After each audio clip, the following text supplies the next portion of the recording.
Hello, September the 20th is the federal election, and you're probably wondering, what are you going to do on September the 20th when all the election Sit votes? around in your PJs, eat peanut butter straight from the jar. So our suggestion is that rather than watching all the news channels and how they cover it, you can join us at CanadianPoliticsIsBoring.com, where with an embedded YouTube video, we will be doing our own live coverage as the votes roll in and the counts are done. And we've got thousands of listeners on our podcast, and about 6 people actually engage with us on a regular basis. So you can be one of those 6 watching us talk live on the air. Imagine hanging out with us for a few hours on YouTube Live while the results roll in. It's going to be a wonderful time. You'll get to know us better, and you'll see us just struggle to find things to talk about while the votes are counted. And most of these elections end in the wee hours of the morning. So are we going to be doing this until 3 a.m.? As long as it takes. Jesus Christ. I will be well caffeinated. I'm going to get a pizza. You can watch me eat pizza. It'll be wonderful. Because I'm keto. Right. Then I'll get chicken. Oh my God, I'm getting chicken. We'll get chicken. I'm going to have like greasy fingers. And we'll do a podcast with Greasy Fingers. Greasy Fingers, chicken and cheese, baby. The first time you ever watched an election where the people talking about the election have got greasy chicken fingers. That you know of, at least. So, anyway, join us September the 20th, 8 p.m. Atlantic Standard Time we kick off, which is 7 p.m. Eastern Time, and earlier in the day if you live out west. Right. I don't know the exact time zones. We've only been in Canada 3 years. Something, yeah, but just remember, go to our website. If you're like, I want to see the thing doing the live stuff, just go to our website. CanadianPoliticsIsBoring.com. It's on the front page. There's a holding screen for you ready to click on it, and we are rearing to go, and there'll be chicken.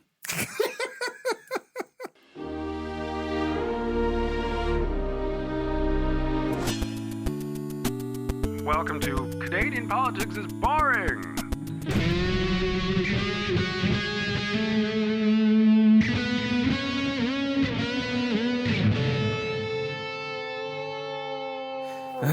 Do you want to do the intro for this one?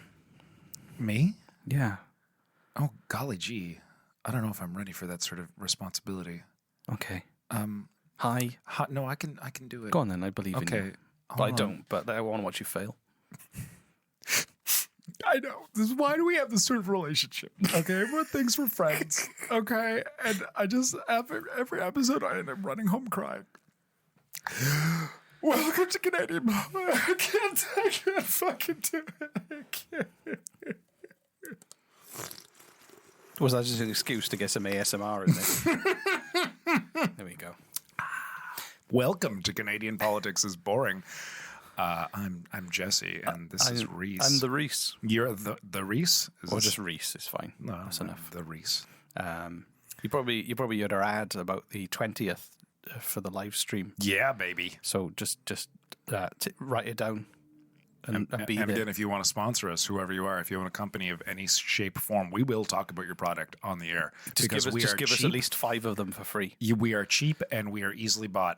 Yeah, exactly. Literally no shame. None whatsoever. And you don't even have to pay us with money. You could just pay us with food or product. We'd like money, but we will also accept food and or product. Yeah, it's fine. Yeah. Food is a product, so I suppose. whether you can eat it or not, we'll try and eat it. I mean, Reese will. Jesse, small talk. I love our relationship. How are Reese. you? How are you? He'll call me up just in the random, like an hour in the afternoon. I'll pick up, hello. He's like, small talk time. And then he just starts talking at me. Yeah. How about... You should hear my pillow talk. Does it start by you saying pillow talk? Always, yeah. I don't know. What's going on? What's going on with you, Reese? I finished some landscaping in my garden, and then my back hurt. Are you getting old? I am. 37-year-old back hurt. 37. It's not old, man. I'm getting old. Yeah, I've got grey hair. I've got a mole I'm worried about. Pretty much, I should just retire now. Enjoy the golden years. Whenever I feel old, I may have mentioned this before. Whenever I feel old, You do something irresponsible? no, I think of my stepfather, Jim, Pappy J, as I call him. He's a really nice man. He reminisces about. He's a really nice man. He's a wonderful man. He reminisces about his 70s, about being in his 70s. Wow. And he's like, "Oh, that was a good decade. Yeah, I really miss my 70s." And I'm like, "Oh, wow. So okay, that doesn't make me feel. That makes me feel quite." Imagine being youthful. so old that you look back on your 70s like it was a distant thing, but being full of happy memories and joy. That's a good life. Right? He's turning 90 this January, and That's amazing. I'm hoping to have a, Are you gonna have a big shindig. party? Oh yeah, You should. Dancing girls. Indoor fireworks. Yeah, those are his favorite kind. The laser show. Yeah, Some kind of laser show. lots of cats, like Cats. in little A blender. cat cannon. Not a blender, Jesus, man, what's wrong with you? Holy shit! I was gonna say like cat cannons that just fire Also, cats across a the. cannon's fine. You can fire them out of a You cannon. can fire a can't cannon, put the- yeah, but I didn't not say a- turn the not a blender on. Oh my god, man, it was inferred. You are.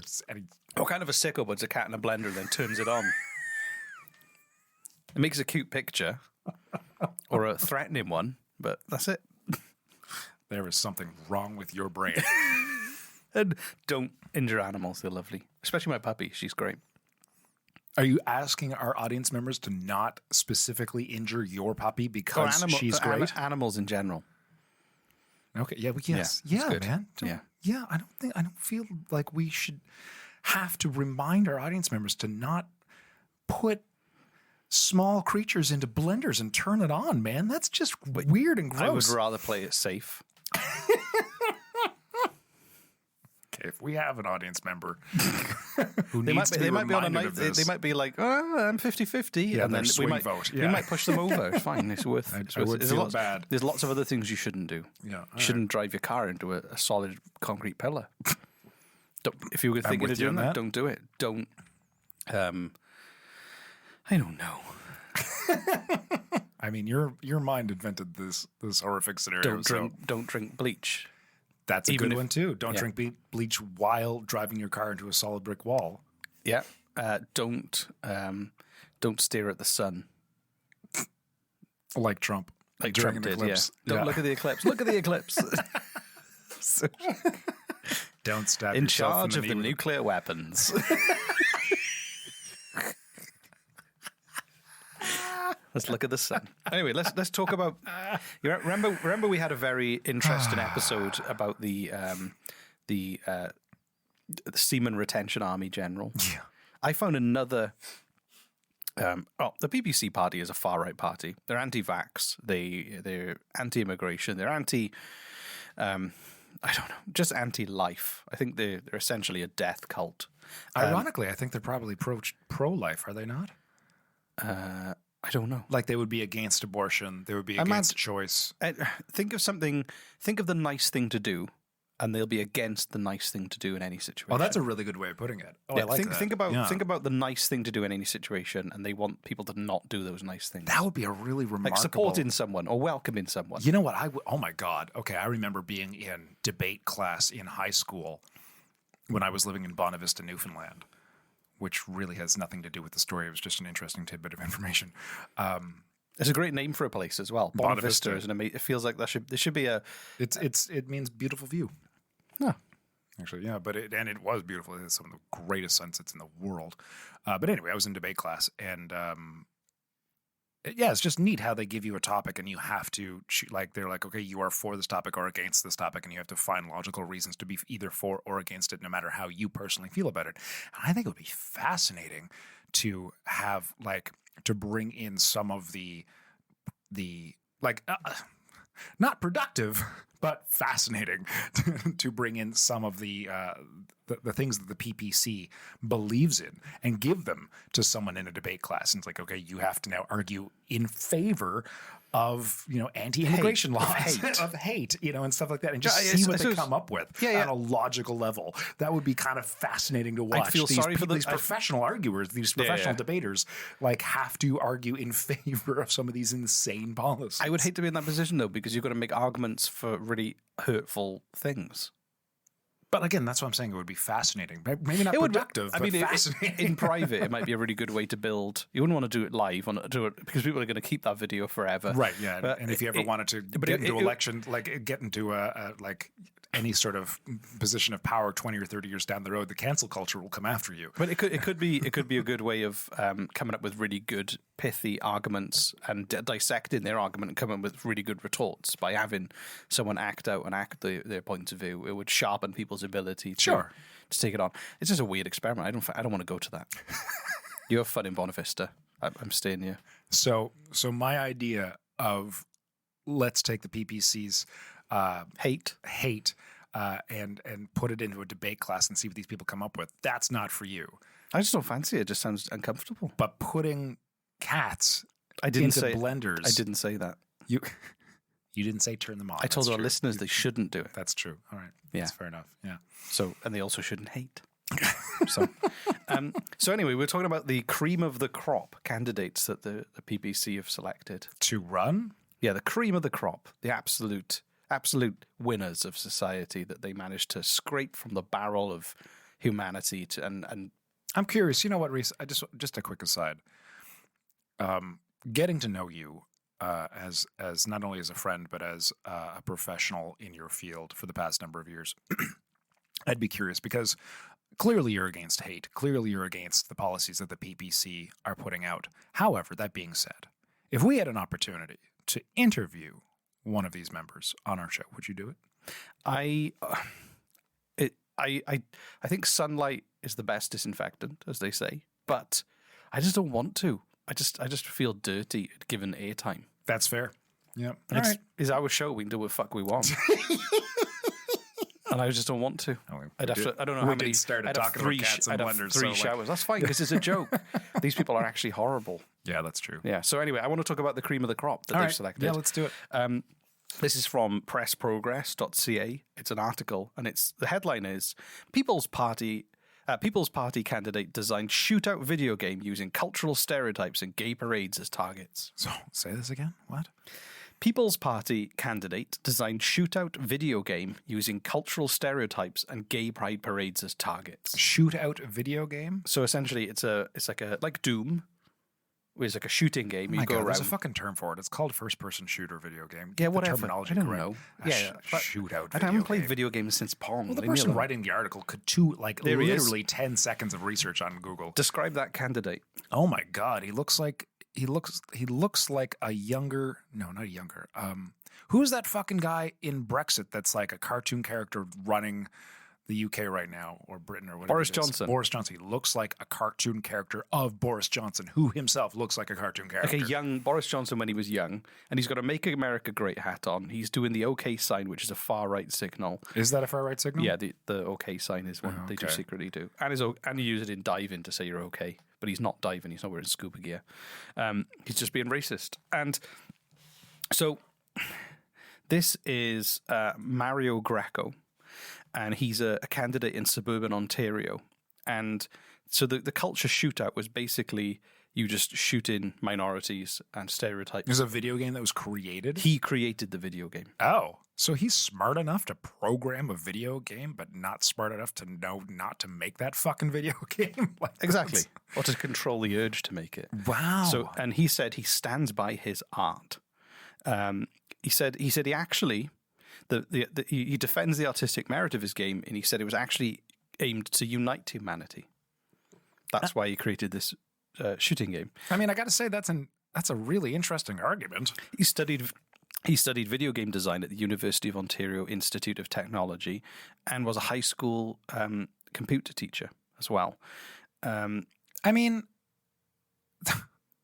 okay, there's some. Oh no! Hold on. It wasn't a first-person shooter. It was an arcade-style game. Sorry, okay, just to correct that. that. Oh, fair enough. I want to be accurate. Yeah, that's fair enough. So okay, that's interesting. I don't condone what he does, but if how can I word this properly? Being a professional asshole, being someone who is evil, Okay, choosing to be evil, choosing to do evil acts. Not truly fucking evil. I mean, yeah, that does the case too, but like I don't want to condone truly fucking evil acts either, but like being evil, being horrible does band the world together in action more than if they don't like it's. You mean if someone's got really evil motives, but they present themselves nicely, and they No. Just evil acts will garner action. Okay, it will get band people together. Okay, it will give the good people of the world something to band together about. Yeah. Okay, and if You that need evil people to make good people take action. Yes. And it's weird that that's kind of true. Okay. And it's not always true. I'm sure there are good people who just sit around thinking of good things that they could do and then they go and do those things. But evil people will garner action from good people. And if that was Mario Greco's fucking purpose for making this video game, he made it because he wanted all the nice people to hate him and unite in hate against him. And if that is true, if that's genuine, it's not though. But hold on, if that was genuinely true, he's like, you know what? Fucking point your fingers at me and call me a bastard, and let's just say what a horrible human being I am and what an awful video game I've made, because this will band people together to talk about racism and to talk about equality more than was currently happening. That's kind of next level fucking genius. But that's not what this is. Isn't that what he just said? No. I literally thought you just read that. No, he said it was to unite humanity, but it's not. He's just shooting people. It's horrible. It's a horrible thing, and we're talking about how horrible it is. Yeah, but also and how it shouldn't happen. But also, he's wearing a "Make America Great" hat, and he's doing the racist symbol. I don't think he's some evil on the outside, secretly good genius trying to unite people against him. He's just a dick. Okay, that's fair enough. Yeah. So he claimed his So he claims his game is meant to end global war and discrimination, and some people were offended. It was what? He said that it was meant to end global war and discrimination, and some people were offended. But he said when you shoot those people, they didn't die. They were taken to a place called Happy Land. They're beams of light. Nobody's dying. They're being sent to Happy Land because the goal was to end war and discrimination. So that when you're shooting, you're not shooting them with bullets. You're shooting them with rainbows. No, but you are shooting minorities and a pride parade. In an effort to end discrimination, apparently. It's just confusing and weird, and he's just obviously trying to defend himself. He's trying to get a rile out of people. He's trying to defend an undefendable position, essentially. And his other quote was, it includes harmless racist jokes. I don't think any racist jokes are harmless, but yeah. And the game was intended to make a joke about how ridiculous cultural stereotypes are, so we can all laugh about it together and move on with our lives. And then he also tweeted saying the number one ethnicity most bothered by happy culture shootouts, strangely enough, were white people. Because that is ironic if that's true. Because he asked everyone, and that's how he came up with that data. Took him a while. Yeah. He should know. He can immediately identify everything everyone is feeling. He's got Cerebro, but just for picking up the fence. Oh golly, Jesse, I've got some great news. We've had a fresh delivery from the ad man. Gee whiz, Reese, really? From the ad man? Smell them, they're fresh. The ads.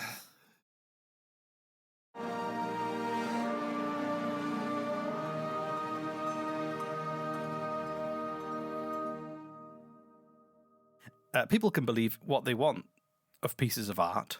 These days, anything could be perceived as racist, especially racist things, I would like to add.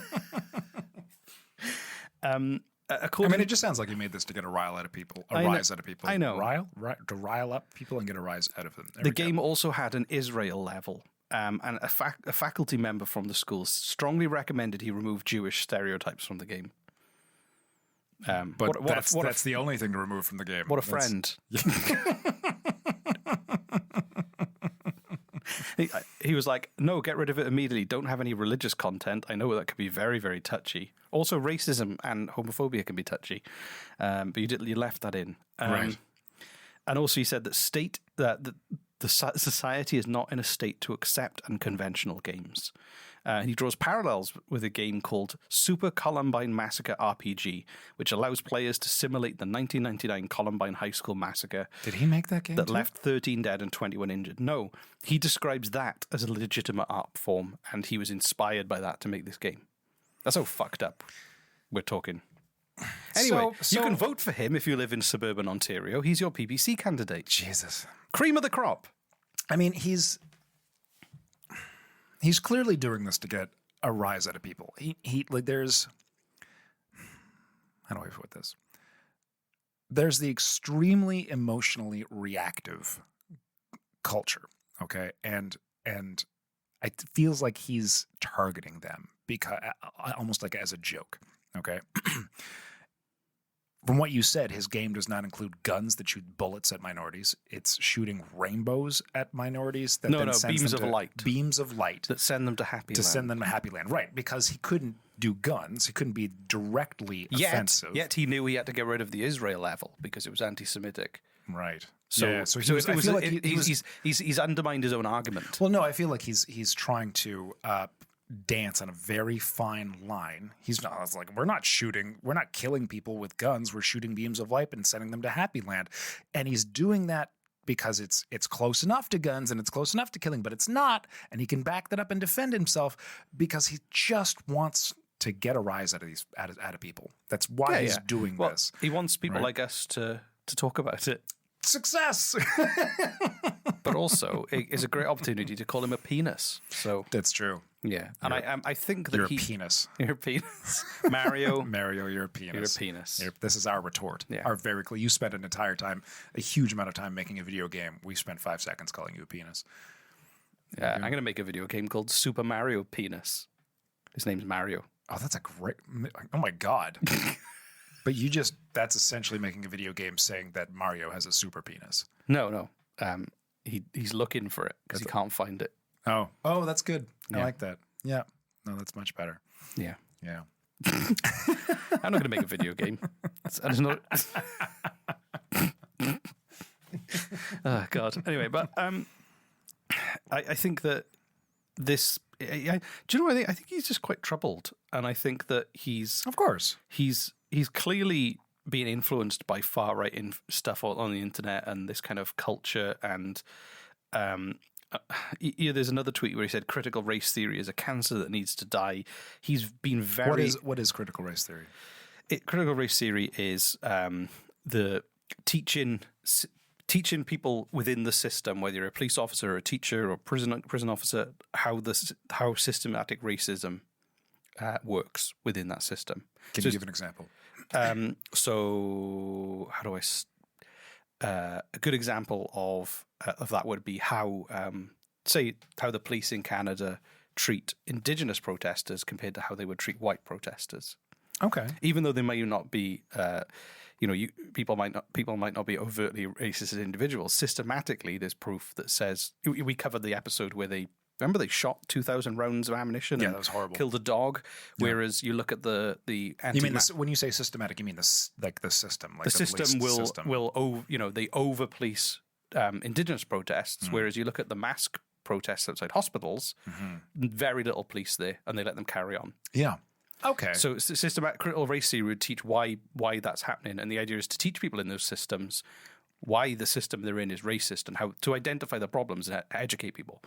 And that's it's not an individual. It's not saying you're a police officer, therefore you are automatically racist. No, it's just the system that you are a part of comes from a racist era in the past, and we're still living with the consequences of that structure that was built by people before us. That sounds like an important discussion to have for sure. Exactly, yeah. And it's just teaching people that it's called a critical race theory. It's teaching people those theories and those ideas and educating people so they can go, so how can we as a department do things differently to address systematic racism? So the people like the Republicans in the US and a lot of people on the far right they just think that it's attacking them directly, attacking white people essentially, rather than educating white people who predominantly are in positions of power and authority compared to minorities. So, so he's clearly been indoctrinated online by some of these dark places on the internet where people are radicalized by the far right, essentially.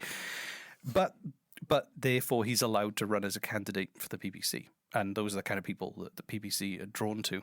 You know, it's interesting. I had there was a friend on Facebook a number of years back who had an argument, or there was some sort of issue she was having with someone from the PPC, and it was kind of I don't know. They were not having a great time with them, and They're not like the fun liberals. I misunderstood. I didn't really understand who the PPC was. I kind of heard of them at that time, but I didn't really know. And there was a lot of comments, a lot of anger in this thread. And I still am of the mind that we shouldn't just label, point fingers, and move on. Even if we have very strong emotional reactions, we should be more apt to listening and to discussing. And that's how we are going to dividing our country is not helping anybody. Just look at the states. Yeah. Right. And so I misunderstood what they were saying. I thought they were saying the PC party, the Progressive Conservatives Party, right? Which Did you defend the PPCs? I didn't defend them as much as I said, I kind of did. I'm not for the Progressive Conservatives, right? But I was like, why? I was like, I have friends who are in this party. I'm talking about the Progressive Conservatives. Yeah. Right? I was like, I have conservative friends. I didn't say that. I was like, I have friends who are in this party, and like, I don't know why we can't, sit down and talk things out with these people and just maybe hear what they have to say. And the hatred and the emotion, the vile fucking hatred that flung my way for me suggesting having a conversation with people. And then I was like, where is all this hate coming from? And this is from my friends' friends who are, far left. And I was like, what's going on? And then I had to reread everything like, oh, they think I'm talking about the PPC, not the PC. And I had to look up who the People's Party of Canada was. And they were so angry with me. And then I wrote and I'm like, oh, my bad. I didn't mean the PC. I didn't mean the PPC. I meant the PC. I misread it. And they were like, oh, it was a misunderstanding. And they were so fucking angry with me, but they couldn't continue to be angry with me because it was literally a misread typo, right? But they wanted to still be angry with me, and to me that's really kind of funny. Like there's this like people even on the far left, people who are like being hurt and I can understand why, because you're being hurt and you're being subjected to these horrible racism, to racism and to discrimination and inequality, and I get it, I do. But like even in that moment, they didn't want to talk with me about what I wanted to talk about, which had nothing to do with what they thought I wanted to talk about. They just wanted to yell at me. And is a hard tightrope, because you go, these people, like this candidate, for instance, like very hateful things, celebrating massacres and all this kind of stuff, really dark stuff. Yeah, it's horrible. It's really dark stuff. And they obviously have been radicalized, and they obviously need help. So you don't want to like block all those people out completely, because you'd like to think there's hope that one day they can, people do get reformed and come out at the other end going, I was in a really dark place and I found solace in this hateful content, and I found friendship online with these people and became part of it. That happens all the time, and I think that how do you kind of like, how do you keep the door open for people who want to heal and kind of be willing to educate and kind of understand the world in a new way, and where do you draw the line where you just shut people off because they're talking absolute nonsense? So I have an answer to that, and it's very difficult for people to do, especially if you are being directly affected by hate, by racism, by inequality, by like this. It's very difficult to do, and it takes practice. Okay, and that is to listen to these people. And by listen, I do not mean believe what they have to say. I don't mean give them a platform for the world to hear. I just mean they want to be heard. People who are emotionally charged up on either side of the equation desperately want to be heard, right? And to just yell back at them never helps. It never ever helps. I had a friend who was a Trump supporter, and I'm like, I've known this guy for a very long time. And I asked him why. And he's like, I'll tell you why. And I just sat there and I listened to him for about half an hour. I didn't believe anything that he had to say, but I listened to him. And at the end of his spiel to me, he thanked me. He's like, Jesse, thank you for listening to me. You know, I didn't expect that. I'm like, no, you're welcome.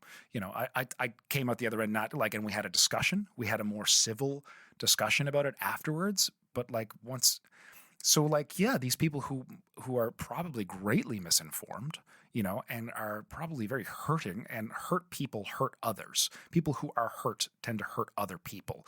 I've heard that a lot, and I believe that's to be true. If you have enough strength, mental and emotional strength, to listen to these people who are lashing out at the world and doing so in hateful, bigoted ways, if you know someone like this, who's an old friend or just someone in your circle of friends, and you have the strength to sit down and listen to them, that doesn't mean you have to believe what they have to say. Just let them feel heard. From that point on, then you are in a much, much stronger position to have a civil discussion where ideas can be exchanged and perhaps new ideas can be learned.